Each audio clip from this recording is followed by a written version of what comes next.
جمله مومن را خدایا شاد کن، مهنت ابلیس را برباد کن. گرچه ابلیس کرد انسان را فریب، از کرم کن بنده را با خود قریب. تا شود نومید ابلیس لعین، از گناه کرده است بر این زمین. آفریدی در جهان هر گونه رنگ، بندگان افتادن در حرص تنگ. گر نباشد رحمتت کردگار، ما شویم صید عدوی نابکار. از چنین دشمن خدایا هر زمان، در فغانیم و بگویم الامان. الامان از فتنه روزی اخیر، خداوندی کریم و دستگیر. دستگیری جمله خلق جهان، هستی پروردگاری انس و جان. دستگیرم باش در روز جزا، تا نمانم در حساب و ماجرا. از صراطی مستقیم کردگار، بگذرانم همچو باده در بهار. این چنین دارم مناجات ای خدا، دردمندان را تو می باشی دوا. دردمندم ای خداوندی علیم، آگهی از دردمندان رحیم.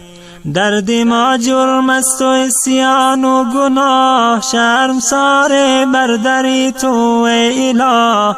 پر گناه می خدا رحمان تویی، افسازی عبد پر عصیان تویی.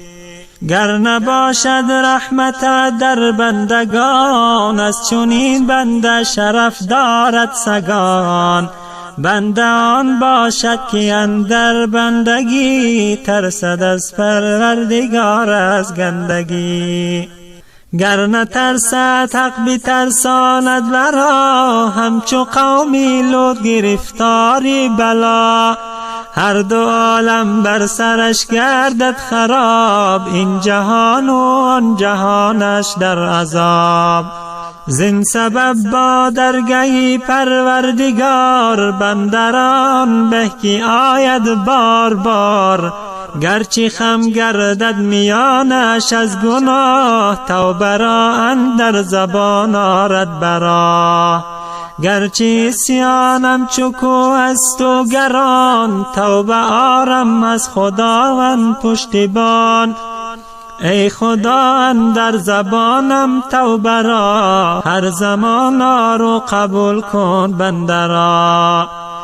شد به 70 عمر من اندر گناه، سرد شد آخر تو میدانی اله. عهد و پیمانه که بستم در الست، تا هنوزم ای خدا آن عهد است.